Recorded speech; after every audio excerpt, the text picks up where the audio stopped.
एक छोटे से गांव में 3 कजन्स रहती थीं। इनमें से 2 कजन्स की उम्र 4 साल थी और एक की उम्र सिर्फ 2 साल थी। इन तीनों का नाम अरीज, अमना और फातिमा था।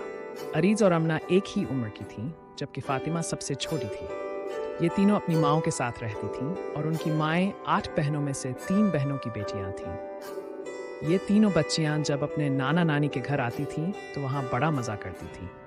नाना नानी का घर एक खूबसूरत और बड़ा सा घर था जिसमें एक विशाल बगीचा था।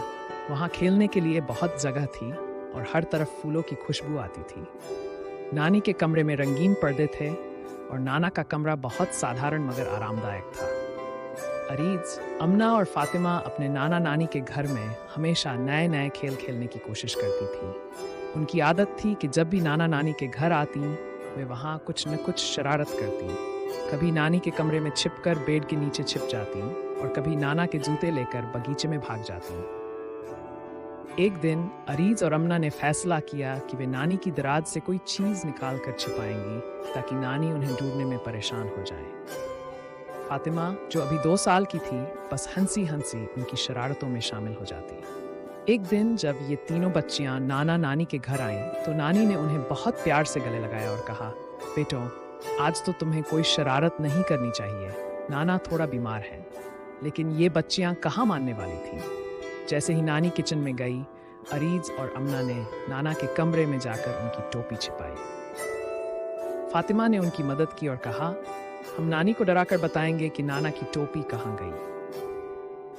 फिर ये तीनों मिलकर कमरे से बाहर निकल आई और नानी को बताने के लिए दौड़ने लगी कि नाना की टोपी गुम हो गई है।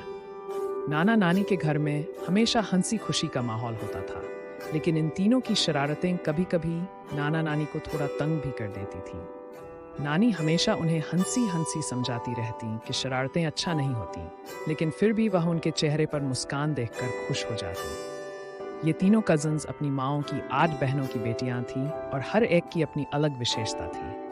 अरीज हमेशा सबकी राहदारी करती थी, अमना की मुस्कान सबको खुश कर देती थी और फातिमा तो बस हंसी हंसी खेलती रहती थी। ये तीनों कजन्स अपनी माओं के साथ मिलकर जब भी एक दूसरे के घर जाती तो हर जगह खुशी और हंसी का माहौल होता था।